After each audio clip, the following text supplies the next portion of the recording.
오늘 금양로 기도에 나오신 여러분을 주님의 이름으로 환영하고 축복합니다. 우리 주변에 있는 분들과 함께 인사 나누겠습니다. 주님의 이름으로 사랑하고 축복합니다.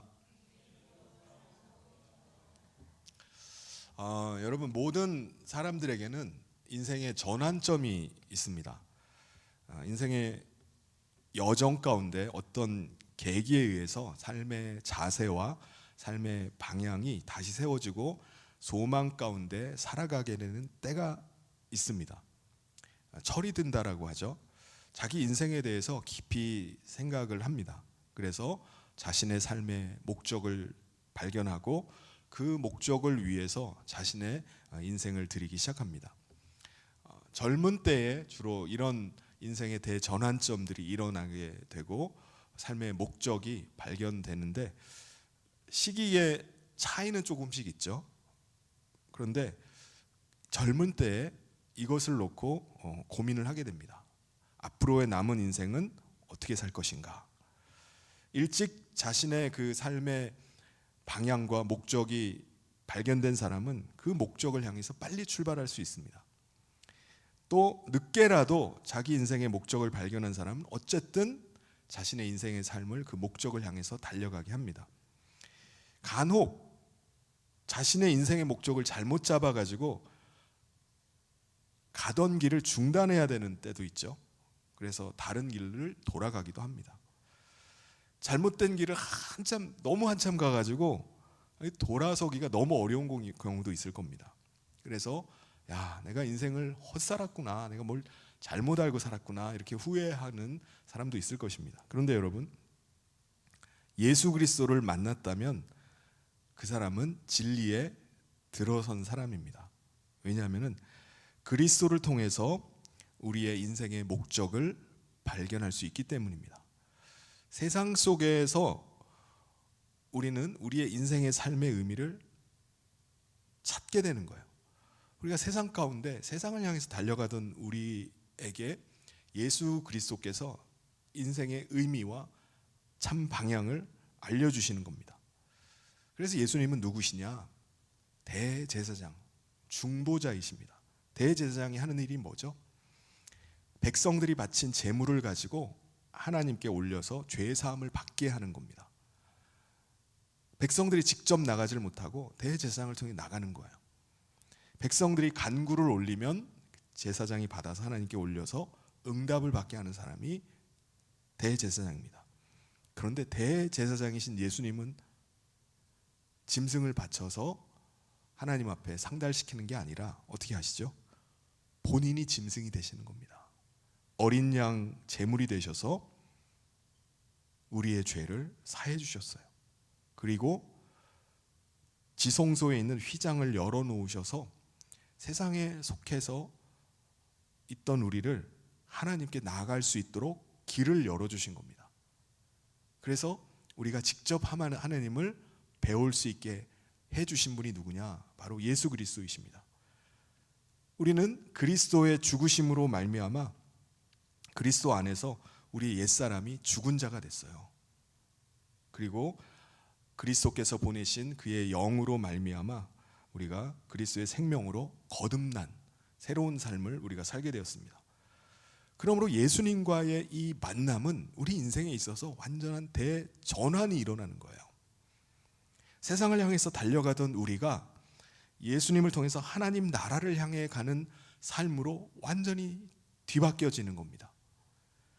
하나님의 사랑과 은혜를 받기 전에 과거에 우리는요, 세상 가운데서 육체의 욕망을 쫓아서 살았습니다. 그런데 우리가 예수님을 만난 이후에 그것은 옛날 일이 돼버린 거예요. 우리의 옛사람의 행실은 그리스도와 함께 죽은 겁니다. 그리고 그 과거의 모든 일들이 옛일이 돼버린 거예요.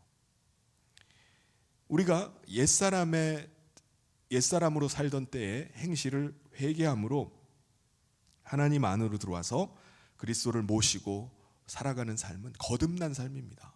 완전히 새로운 삶이에요. 우리 안에 임하신 성령님을 통해서 우리는 그 그리스도를 모시고 살아갑니다. 성령님을 통해서 말씀하고 계시는 그리스도의 음성을 우리가 듣게 되고 하나님의 뜻을 분별하면서 우리가 남은 인생의 여정을 사는 거예요. 그래서 말씀 앞에 믿음으로 순종하고 그리스도께서 내 삶을 주장하시도록 내 삶을 내어드리는 삶을 사는 겁니다. 그리고 우리가 믿고 있는 게 뭐죠? 마지막 때가 있다는 거예요. 그 마지막 때에 우리는 그리스도 앞에 서게 될 것입니다. 그래서 그리스도를 만나서 우리가 그리스도의 생명 가지고 살았던 삶을 그분께서 평가를 하게 될 것입니다. 우린 그것을 믿는 믿음으로 살아가요. 그리스도께서 우리를 어떻게 평가하시죠? 우리 안에 거하시는 분이기 때문에 우리가 행하는 모든 일들을 알고 계십니다. 나의 숨은 생각을 아세요. 내 속마음조차 아십니다. 그래서 우리가 주님 앞에 서는 그날 우리의 모든 것들이 다 드러나게 돼 있어요. 그래서 우리는 그날을 바라보면서 내가 그리스도 앞에 서게 될 때 나를 판단하시고 심판하시는 그분 앞에서 내가 칭찬과 상을 받아야 되겠다. 그 마음 가지고 우리 그 소망 가운데 우리가 살아가는 것입니다. 지금 제가 드린 말씀이 이게 뭐냐 하면은 그리스도의 도의 초보입니다. 기초예요. 그리스도를 통해서 우리가 하나님 안에 들어온 이후에 우리가 깨닫게 된 진리를 제가 말씀드린 겁니다. 우리는 이 진리를 믿는 믿음으로 신앙생활을 하고 있는 겁니다. 여러분, 과거에 세상에 속해서 살았던 우리의 옛사람은 그리스도 안에서 이제 죽은 겁니다. 그리고 이제 우리는 그리스도를 통해서 하나님 안에 들어와서 완전히 거듭난 삶, 새로운 삶을 살게 된 거예요. 그러니까 지금 우리의 인생은 제2의 삶이라고 할 수 있습니다. 새로운 삶을 사는 거예요. 과거에 우리가 살던 옛사람은요, 탐욕과 욕망이 주장하던 삶이었습니다. 그런데 이제 거듭난 새로운 삶은요, 우리 안에 거하시는 그리스도를 쫓아서 사는 삶이에요. 그리스도께서 완전히 나를 주장해가는 삶입니다. 그래서 우리가 회심해서 그리스도 안에서 삶을 시작했으면은 그 시작이 언제이든지 간에 그때부터 우리는 어떻게 해야 되죠? 남은 생애를 주를 위해서 하는 겁니다. 열매를 가지고 내가 주님 앞에 서야 되겠다라는 그 결심 가지고 살아가는 삶이에요. 여러분, 우리가 과거의 옛사람을 벗어버리고 새로운 삶, 거듭난 삶을 살게 된 건요, 정말 감사한 일입니다. 우리가 인생을 다 살아놓고 인생을 돌아보면서 야, 헛살았다 라고 한다면 이게 얼마나 허망한 일이겠습니까? 그런데 우리는 우리 인생의 삶의 목적이 하나님의 나라에 있음을 발견하고 그 나라를 향해서 가는 거예요. 내가 주님 앞에 설 것을 준비할 수 있는 이 시간을 갖게 된 거, 이게 너무나 감사한 일입니다. 우리는요, 과거에 옛사람에 속했던 것 가지고 평가받는 게 아니에요. 우리는 거듭난 이후의 삶으로 그리스도께 평가를 받는 겁니다. 그러니까 우리가 지금 일찍이 우리가 회심해서 하나님 안으로 돌아온 사람이라면 젊을 때부터 오랜 시간을 주님 나라를 위해서 주님 앞에 칭찬과 상을 받을 그 일들을, 열매를 가지고 주님 앞에 설 수 있는 기회를 얻은 거예요. 이거 얼마나 감사한 일입니까? 그러므로 오늘 우리에게 주어진 지금 이때를 우리가 어떻게 살아야 되겠습니까? 제2의 삶을 시작했다면 우리가 어떻게 살아야 되죠? 정말 열정을 가지고 살아야 될 것입니다. 뜨거운 신앙으로 믿음 가운데 우리가 살아야 될 것입니다. 할렐루야. 그 믿음으로 사는 거예요. 그래서 나는 지금 인생의 어느 시점을 살고 있나? 내가 그리스도 앞에 서게 될 때 나를 심판하시는 그분 앞에 내가 가지고 갈 열매는 도대체 뭔가? 이거를 생각을 해봐야 됩니다. 그러면 우리가 주님 앞에 설 때까지 우리에게 남은 날들, 이 날들이 정말 귀하게 여겨질 거예요. 허튼 시간으로 보내진 않을 겁니다. 하루하루가 정말 귀한 시간인 겁니다. 히브리서 오늘 읽은 이 말씀의 2절에 보면은 오늘 우리가 거듭났다면 우리는 계속 완전한 대로 나가야 됩니다 라고 말을 하는 거예요. 이 말이 뭐죠? 완전한 대로 나가는 게 뭐죠? 이 도의 초보, 기초에 머물러 있지 말고 계속 성숙함으로 나아갑시다 라는 말입니다. 여러분, 성숙함이란 뭡니까? 성숙한 건요, 우리 가운데 거하시는 그리스도의 생명으로 우리가 살잖아요. 그리스도께서 나를 주장하잖아요. 그 그리스도께서 나를 온전히 주장하셔서 나의 모습 속에 그리스도가 드러나는 게 그게 성숙이에요. 내가 그리스도를 쫓아서 믿음으로 계속 순종하면서 나아가면 결국 드러나는 게 누구죠? 내가 드러나는 게 아닙니다. 내 안에 사시는 그분이 드러나는 거예요. 그게 그리스도의 장성한 분량으로 성숙해져 가는 겁니다. 마치 어린 아기가 엄마의 젖을 사모하듯이 우리 안에 거하시는 그리스도의 말씀을 사모하는 거예요. 우리에게 주시는 그 말씀을 믿음으로 순종해 나가는 겁니다.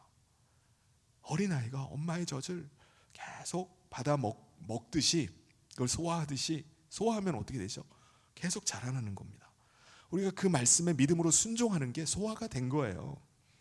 그때부터 우리가 그리스도 안에서 성장해 나가는 겁니다. 순종해서 살아간다는 거, 이것이 바로 말씀이 우리를 주장해 간다는 겁니다. 그러면 어떻게 될까요? 그러면 계속 그리스도의 모습이 드러나는 거예요. 그리스도를 점점 닮아가는 겁니다. 그것이 성숙해져 가는 거예요. 그런데 여러분, 만약에 우리가 그리스도를 통해서 하나님께로 돌아왔는데 다시 세상으로 돌아가 버리면 어떻게 될까요? 다시 과거의 옛사람으로 내가 회귀를 해버리면 어떤 일이 일어나는 거죠? 하나님을 떠나서 다시 세상으로 가버릴 수 있잖아요. 그러니까 진리를 알았어요. 근데 내가 깨닫게 된 이 진리를 부인하고, 야, 내가 이대로 살면 안 되겠구나, 나 세상에 뒤처지는 거 아니야 라고 다시 세상으로 돌아가 버리는 겁니다. 그리스도께서 나를 주장하던 삶을 내가 중단을 하고 과거에 옛사람이 살았던 대로 나의 육체의 욕망과 탐욕이 나를 다시 주장을 하는 거예요. 근데 그걸 쫓아서 사는 거예요. 나 이렇게 살면 안 되지. 육체의 욕망을 쫓아서 살아가 버리게 되면 어떻게 될까요? 오늘 우리는 어둠의 세상 가운데 있다가 빛 가운데로 나온 것입니다. 오늘 우리는 빛으로 이 세상에 임하신 그리스도를 모시고 살기 때문에 그리스도의 그 영광 가운데 살아가요. 어둠 속에 살지만 우리는 어둠에 속해서 사는 것이 아니라 빛 가운데 걸어가는 삶을 사는 겁니다. 앞을 보지 못하는 게 아니라 그리스도께서 우리 가운데 인도하시는 대로 빛 가운데 가는 거예요. 마치 광야에 불기둥과 구름기둥으로 인도함을 받았던 사람들처럼 길이 없는 곳에 우리는 그리스도의 영광을 쫓아서 살아가는 겁니다. 성령께서 우리에게 임하심으로 말미암아 우리 가운데 그리스도께서 일하시는 것을 우리가 보게 되었어요. 우리는 하늘의 은사를 맛본 겁니다. 지금은 우리가 이 세상 가운데 살고 있지만 우리는 이 세상에 속한 게 아니라 하나님의 나라에 속한 자로 이 세상의 능력으로 사는 것이 아니라 하나님의 능력을 끌어다가 그 능력 가운데 사는 거예요. 우리는 하나님의 선한 말씀과 내세의 능력을 이 땅에서 우리가 맛보면서 우리가 살고 있는 겁니다. 그런데 빛 가운데 살게 된 우리가 다시 어둠으로 들어가 버리면 어떻게 됩니까? 하늘의 은사를 내가 맛봤어요. 하나님의 능력이 은사로 내 삶 가운데 나타나는 것을 경험했어요. 그런데 다시 세상 향락으로 다시 돌아가 버리면 어떻게 됩니까? 이런 것을 뭐라고 말하죠? 타락했다라고 말합니다. 타락한 사람을 다시 새롭게 해서 회개하게 할 수 있을까요? 우리 히브리서 6장 6절을 우리 같이 한번 읽겠습니다. 시작. 타락한 자들은 다시 새롭게 하여 회개하게 할 수 없나니 이는 그들이 하나님의 아들을 다시 십자가에 못 박아 드러내놓고 욕되게 함이라. 지금 이 말씀은요, 타락했다는 말씀은 우리가 육체 가운데 살고 있기 때문에 때로는 육체의 정욕이 우리를 주장할 때도 있어요. 저도 마찬가지입니다. 우리가 그리스도 안에서 옛사람은 죽고 그리스도 안에서 새 생명으로 살지만은 우리가 여전히 육체 가운데 살고 있기 때문에 육체의 본성이 올라와서 우리를 주장할 때가 있습니다. 그 욱하는 성질을 죽이질 못해가지고 그냥 내 육체의 본성이 나를 주장하게 내버려 두는 거예요. 그러니까 육체의 본성이 나를 막 주장해가지고 아이고 내가 왜 이러는가, 막 후회가 몰려오고 아이고 내가 이러면 안 되는데. 이 그리스도, 모든 그리스도에서 똑같아요. 그때 우리는 어떻게 하죠? 어린 양 되시는 그리스도의 보혈을 의지해서 회개합니다. 주님 죄송합니다. 저는 그리스도 안에서 죽은 자입니다. 그런데 내가 또다시 내 정욕 가운데 제가 넘어가고 말았습니다. 내가 옛사람을 쫓아서 살았음을 회개합니다. 그럴 때 그리스도의 대속의 은혜가 우리 가운데 있기 때문에 우리는 죄의 용서함을 받고 그리스도께 다시 돌아갈 수 있는 겁니다. 그리스도께서 다시 우리를 주장하세요. 그런데 이 타락은 다릅니다. 다시 타락한 사람은요, 하나님 안에 있다가 세상으로 돌아가 버린 사람이에요. 옛사람의 본성이 잠시 주장하는 게 아니라 그리스도의 대속의 은혜를 완전히 부인하는 것입니다. 성령의 임재하심을 거부하는 거예요. 성령을 모독하는 겁니다. 이렇게 타락한 자들이 회개하려면 어떻게 해야 되죠? 다시 그리스도께 돌아오려면 어떻게 해야 되죠? 그리스도께서 한 번 더 임하셔야 되는 거죠. 그리스도께서 한 번 더 십자가에 달려주셔야 되는 겁니다. 그래서 이 사람들은 그리스도를 다시 십자가에 못 박아서 드러내놓고 욕되게 하는 사람들이다 라고 말씀을 하는 겁니다. 그러므로 우리가 그리스도의 은혜로 하나님 안으로 돌아왔다면 어떻게 해야 되죠? 타락해서는 안 됩니다. 다시 세상으로 돌아가서는 안 돼요. 그것은 그리스도를 십자가에 못 박고 욕을 보이는 겁니다. 욕 보이는 거예요. 그러므로 오늘 우리는 어떤 삶을 살아야 됩니까? 7절에서 예를 들어줍니다. 땅이 그 위에 내리는 비를 흡수해서 밭 가는 자들의 쓰기에 합당한 채소를 내는 것처럼 말하는 거예요. 여러분, 땅은 하늘에서 내리는 비를 맞아서 비를 받잖아요. 그러면 농부들이 씨앗을 뿌려 놓으면은 그 씨앗을 자라게 해서 열매들을 내놓습니다. 이와 마찬가지로 우리 가운데 하나님의 말씀이 임하면은 우리는 어떻게 해야 되죠? 믿음으로 순종해서 순종의 열매를 맺어야 되는 겁니다. 그럴 때 하나님께서 우리 가운데 계속 열매를 맺히게 하는 거예요. 그러면 우리는 하나님의 능력의 역사 가운데 역사를 경험하면서 사는 것입니다. 그걸 하라는 거예요. 우리는 이 세상에 살면서 거룩한 하나님의 백성이라는 것을 드러내는 사람입니다. 그게 그리스도인이에요. 우리가 거듭나서 하나님께 돌아왔다면은 땅이 비를 맞아서 많은 작물을 풍성하게 농부에게 내듯이 은혜의 단비를 우리가 받았다면은 순종의 열매를 내라는 거예요.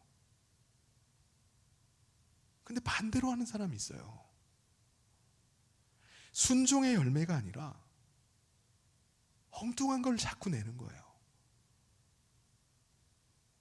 가시와 엉겅퀴가 자꾸 나오는 겁니다. 농부는 분명히 콩을 심어놨어요. 콩이 나와야 되는데 가시가 올라오는 거예요. 농부는 분명히 옥수수를 심어놨는데 그래서 엉겅퀴가 올라오는 겁니다. 이건 뭐죠? 은혜의 단비를 받아서 주어진 말씀에 순종을 해야 되는데 순종을 안 하는 거예요. 엉뚱한 걸 자꾸 내놓는 겁니다. 불순종을 하는 겁니다.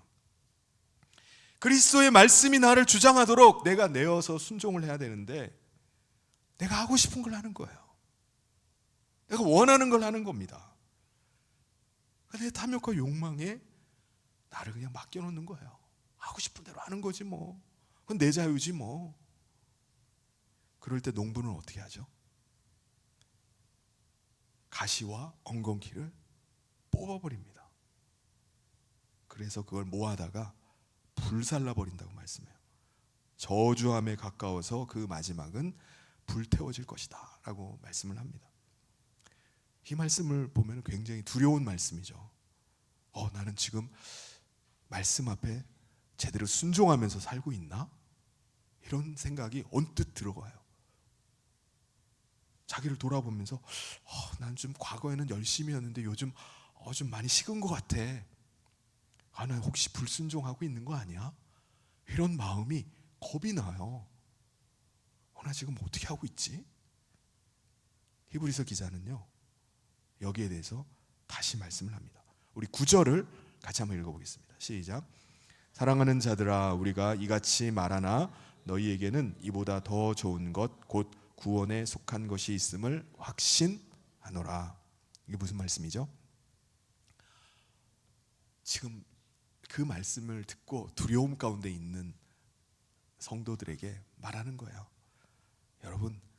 여러분은 그렇지 않다는 걸 제가 잘 알고 있습니다 라는 말을 하는 거예요.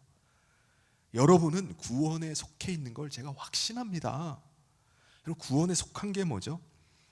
하나님께서는 여러분이 이미 성도들을 섬겼던 것 그리고 섬기고 있는 것 그걸 잊지 않으신다는 거예요.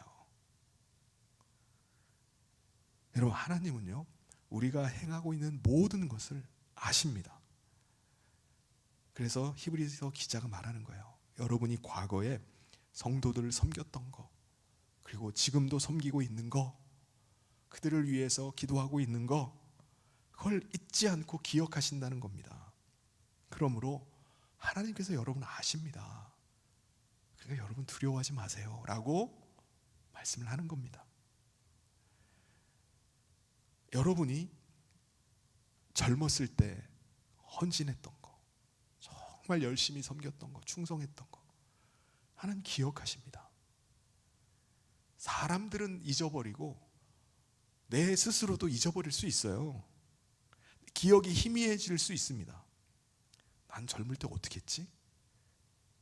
그런데 하나님은요 우리가 헌신했고 충성하고 다른 사람을 위해서 눈물을 흘리며 기도했던 것을 순종하기 위해서 애썼던 것을 기억하십니다. 그렇다면은 과거는 그랬다면 지금은 어떻게 해야 되는 거죠? 동일한 부지런함으로 가지라 라고 권면을 합니다. 11절을 우리 같이 한번 읽겠습니다. 시작. 우리가 간절히 원하는 것은 너희 각 사람이 동일한 부지런함을 나타내어 끝까지 소망의 풍성함에 이르러. 하나님께 돌아와서 새로운 삶을 시작하며 믿음으로 순종하고 헌신했다면 끝까지 하라는 거예요. 끝까지 소망의 풍성함이 이르는 날까지 여러분 그 부지런함을 끝까지 가져가십시오 라고 말합니다. 게으르지 말라는 거예요.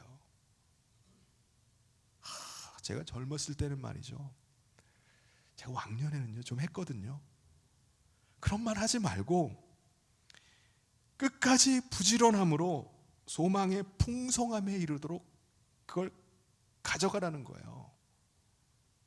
그래서 믿음과 오래 참음으로 말미암아 약속들을 기업으로 받는 겁니다. 우리가 지금 이 땅에서는 받지 못할 수도 있어요. 어려운 삶 가운데 우리가 살다가 주님의 부르심을 받을 수도 있습니다. 많은 약속을 기업으로 받은 사람들의 삶이 그런 사람들도 있어요. 아니, 하나님 믿고 주님의 충성된 종이 되었다고 하는데 고생은 고생대로 하다가 마지막에 잠수당해서 죽고 십자가에 매달려서 죽고 비참한 삶을 순교로 끝내는 사람이 있어요. 그런데 반드시 약속들은 하나님 나라에서 기업으로 받게 됩니다. 그건 확실한 거예요. 하나님을 기업으로 삼는 사람이 누구죠? 성경에 제사장입니다. 그 사람들은요, 제사장은 하나님을 기업으로 삼기 때문에 땅을 분배받지 않았어요. 하나님을 기업이기 때문에 하나님께서 주시는 것으로 사는 사람입니다. 하나님 나라에서 받을 것을 소망하면서 사는 사람이 제사장이에요. 저요 여러분요, 예수 그리스도로 말미암아 왕 같은 제사장들이 된 사람들입니다. 사랑하는 성도 여러분, 믿음과 인내함으로 약속을 상속받은 사람들을 본받으면서 우리가 신앙생활 합시다. 오늘 우리가 그리스도로 인해서 하나님께 돌아온 자들로 부지런히 많은 열매를 가지고 하나님 앞에 설 수 있기를 바랍니다. 게으르지 맙시다. 어둠의 세상으로 돌아가서 타락해버리는 것이 아니라 끝까지 믿음으로 소망하는 가운데 나아가도록 합시다. 하나님께서는 오늘 우리가 섬겨왔던 것, 그리고 지금 섬기고 있는 것을 기억하시고 그를 붙잡아 주시는 줄 믿습니다. 그래서 그 믿음 가운데 오늘 3절에도 보면 하나님께서 허락하시면 우리가 이것을 하리라 라고 말씀한 것처럼 하나님께서 우리로 그것을 감당하게 하시는 줄 믿습니다. 그래서 끝까지 믿음으로 나아가서 승리하는 우리 모든 성도님 되시길 주님의 이름으로 축원합니다.